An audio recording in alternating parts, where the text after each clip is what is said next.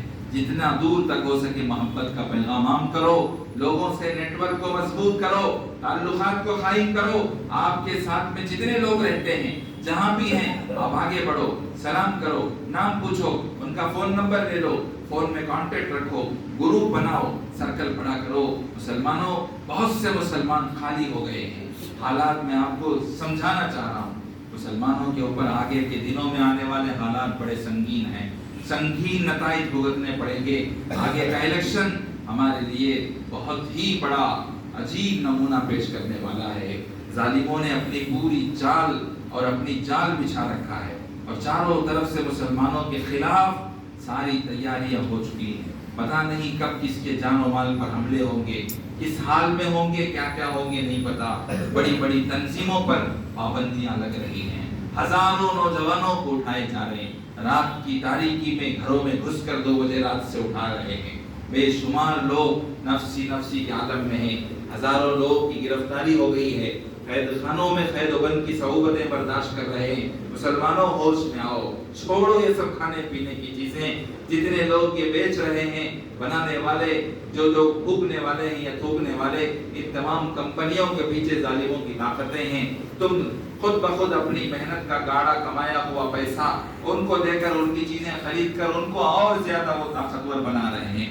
لکھ کر رکھا ہے اس کے پیچھے نام، جن کمپنیوں کا نام جہاں سے یہ چیزیں بن کر آ رہی ہیں، اچھی طرح دیکھ لو، پوری نان مسلم کمپنیاں ہوں گی اور وہ سب آپ کو صحت کے اعتبار سے پہلے کمزور کر رہی، پھر آپ کے سامنے ٹی ویاں دکھا کر، بڑی بڑی فلمیں دکھا کر، بڑی چیزیں غلاظتیں بتا کر آپ کے پوری طاقت کو وہ چوس رہے ہیں. کھا کر اور دیکھ کر آپ ختم ہو چکے ہیں، ایمانی طاقتیں تمہاری کمزور ہو گئی ہیں. اب تم کو عبادت میں مزہ نہیں آتا، اب تم کو مجاہدے میں مزہ نہیں آتا. وہ طاقت، وہ قوت نہیں ہے کہ ہم مقابلے کے لیے کھڑے ہوں. میرے دوست، حالات بڑے سنگین ہیں. مدارس پر، مساجد پر، علماء پر، اذانوں پر، نمازوں پر بڑی بڑی پابندیاں شروع ہو رہی ہیں. اسکولوں کے اندر بھی جو نصاب پڑھایا جا رہا، نصاب تبدیل کر رہے ہیں. آلریڈی اس کے قوانین آ چکے ہیں کہ اسکولوں کا نصاب بدلا جائے اور ہندوؤں کے تمام کتابیں پڑھائی جائیں گی. ان کے دھرم کے ماننے والے رہیں گے، ان کی کتابیں ڈسٹریبیوٹ ہوں گی لوگوں کے اندر، وہ پڑھایا جائے گا. آگے کے حالات بڑے خطرناک سے خطرناک منظم سازشوں کے تحت چل رہے ہیں. ہوشیار رہیں، ہوشیار رہیں، چالاک بنیں، ہوشیار بنیں، آگے بڑھنے کی کوشش کریں. فائنانشل اعتبار سے مسلمان بہت کمزور ہیں. دوستو، ایسے لوگوں کو لقمہ بنانا ان کے لیے بہت آسان ہے. محنت پڑھیں، مشقت اٹھاؤ، خوب علم حاصل کرو، آپ کے کچھ چینل بناؤ، آپ حکومت کے عہدوں میں جا سکتے ہو. اچھی طرح سے لینگویج اگر آپ کو آتی ہے، انگریزی، کنڑ اور اچھی مختلف قسم کی صلاحیتیں ہیں. بڑے بڑے عہدوں پر آپ جا سکتے ہیں اور انشاءاللہ بہت بڑا کام ملک کا آپ کے حصے میں آ سکتا ہے. لیکن افسوس مسلمان پڑھنے کے لیے تیار نہیں. رات دن یہاں سے وہاں تک ہوٹلوں میں بیٹھے ہوئے گمراہ نوجوان جس کو خود زندگی کا جینے کا راستہ تک نہیں معلوم، دوسروں کا کیا راستہ بتائیں گے. افسوس ہوتا ہے ہوٹلوں کے پاس دیر رات میں سووں کی تعداد میں گاڑیاں کھڑی ہیں. 12 بجے رات تک بھی لوگ پھونکتے پھونکتے پوری دن بھر کی دولت کو برباد کر کے خالی ہاتھ واپس گھروں میں جا رہے ہیں. سب سوچنے کی بات ہے. اللہ تعالیٰ نے سوچ لیا، سمجھ لیا. مسلمانوں اللہ کے واسطے زندگی کو، جوانی کو امانت سمجھو. آگے آنے والے حالات بدتر سے بدتر ہوتے چلے جا رہے ہیں. انڈیا کے مسلمانوں کے لیے بتا رہا ہوں، انڈیا کے مسلمانوں کے حالات بہت خراب ہو رہے ہیں. بہت ہوشیار چوکنے رہیں. صرف اشارے کافی ہیں آپ لوگوں کے لیے. آگے بہت بڑی تحقیق کے لیے سمندر آپ کے پاس ہے. سوچو، بیٹھو، کچھ دیر تک جڑو، صرف اس لیے کہ ہمارا کیا ہوگا، آگے ہم کو کیا کرنا ہے، امت کے ساتھ میں کیا کیا معاملے ہو رہے ہیں. کتنے مساجدوں پر بلڈوزر چلے ہیں. یو پی کے اندر کتنے مدارس کے اوپر حملے ہو رہے ہیں. کہاں کہاں آسام کے اندر کیا ہوا، کیا پتا ہے امت کو. کچھ نہیں، صبح سے لے کر شام تک وہی غفلت کے پردے آنکھوں پر پڑے ہوئے ہیں. کچھ کما لیے، سمجھتے ہیں کہ بہت بڑی فتح ہو گئی. حقیقت ایسی نہیں ہے. پردہ اٹھاؤ، علم حاصل کرو اور بڑے بڑے کالج یونیورسٹی آپ کے ہو جائیں، بڑی بڑی کمپنی آپ کی ہو. آپ ملازم نہیں بلکہ کمپنی کے مالک بنے، بزنس مین بنے. ایسا تھکنس پیدا کریں. اللہ تعالیٰ آپ کی سوچ کے مطابق فیصلے فرمائیں گے. آپ بیٹھیں تھوڑی دیر کے لیے، جتنا بیٹھ کر سوچنا شروع کریں گے کچھ نہ کچھ اس امت میں انقلاب لانے کی تبدیلیاں آئیں گی. پتہ نہیں کب کس وقت کون سا ظالم کس گھر میں کس کو مسلط کر کے کس کو اٹھا دے گا، کس حال میں ہوگا، کیا اس کے اوپر الزام لگا دے گا، تہمت لگا دے گا. کوئی آواز کرنے کے لیے تیار نہیں، عدالت میں جا کر اپنا حق لڑنے کے لیے تیار نہیں. نہ ہمارے پاس میں ویسے عہدیدار ہیں، نہ پولیٹیکل لیڈر ہیں، نہ کوئی سیاستدان ہیں، نہ کوئی ایسے عدالت کے لائر وکیل ہیں جو صحیح جگہ جا کر ججمنٹ کروائیں. میرے دوستو افسوس ہوتا ہے اس امت کی ناخواندگی پر. اللہ تعالیٰ اس امت کی حفاظت فرمائے.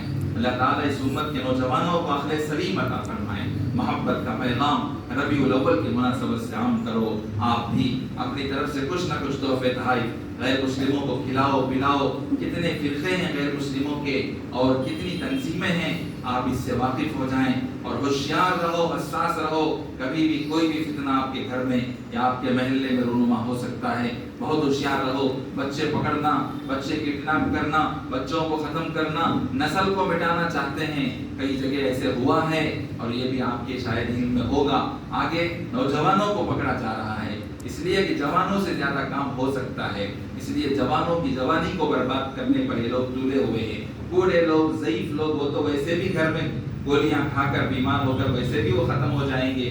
ان سے ان کو کوئی سروکار نہیں ہے. گورنمنٹ کے عہدوں میں بھی پہنچنے کے لیے عمر ایج کی قید ہے. اتنی عمر کے بعد میں ان کو پھر اولڈ ایج ہوم کے حوالے کر دیا جائے گا، سسپینڈ کر دیا جائے گا. جوانی دیوانی مت سمجھیں، جوانی کو امانت سمجھیں. قربانی کے لیے اللہ نے اس جوانی کو دیا ہے. میرے دوستو اگر نہیں سمجھتا، سمجھ میں نہیں آتا، کسی علماء کے پاس بیٹھو جو درد رکھتے ہیں، احساس رکھتے ہیں، جذبے رکھتے ہیں. بیٹھو، کچھ تو سکھاؤ، کچھ تو سمجھاؤ، ملک کے حالات ہمیں سناؤ. جب جا کر آپ کو کچھ احساس پیدا ہوگا، کم از کم اپنے خاندان قبیلے کی تو آپ حفاظت کر سکتے ہیں. وقت سے پہلے ہم نے آپ کو آگاہ کر دیا. آگے آنے والے حالات انڈیا کے مسلمانوں کے لیے صحیح نہیں ہیں. بہت ہوشیار رہو، بہت چوکنے رہو.